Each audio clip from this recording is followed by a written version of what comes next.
Yes, indeed, this is David Steinberg of the SteinbergFiles.com.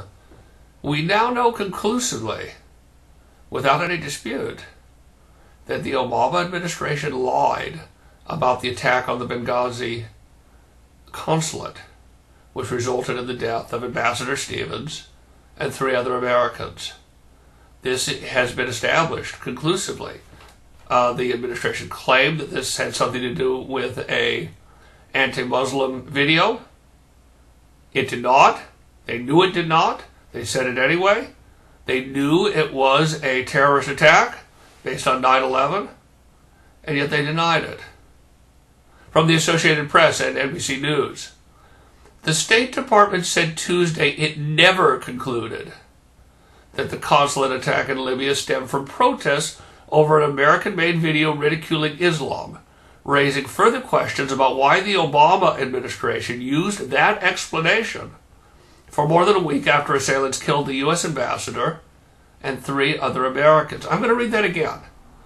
The State Department said Tuesday it never concluded that the consulate attack in Libya stemmed from protests over an American-made video ridiculing Islam, raising further questions about why the Obama administration used that explanation for more than a week after assailants killed the U.S. ambassador and 3 other Americans. Continuing. Asked about the administration's initial and since retracted explanation linking the violence to protests over an anti-Muslim video circulating on the internet, one State Department official said, "That was not our conclusion." Repeat, that was not our conclusion. He called it a question for others to answer without specifying. Well, that explains everything. No, as a matter of fact, that explains nothing. All that we know, again, is that the Obama administration lied. We don't know why. And they continued to do it.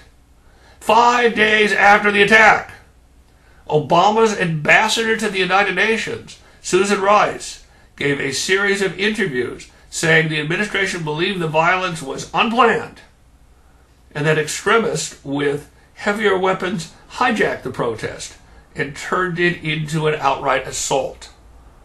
Long before that date, the administration knew that that was untrue.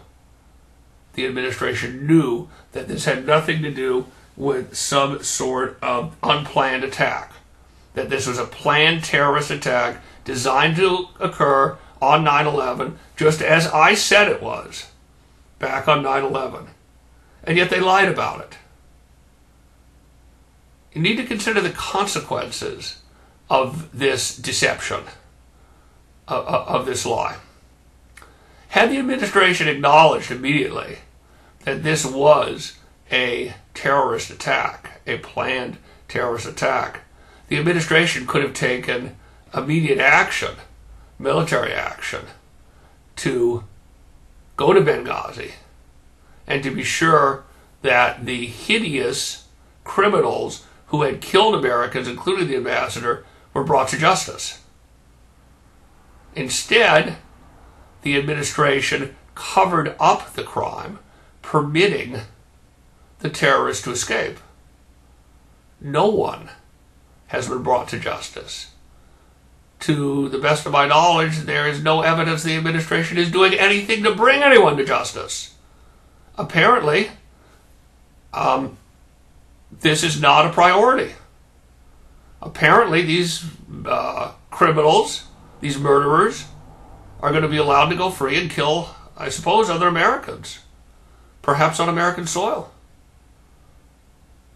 And again, the question is why?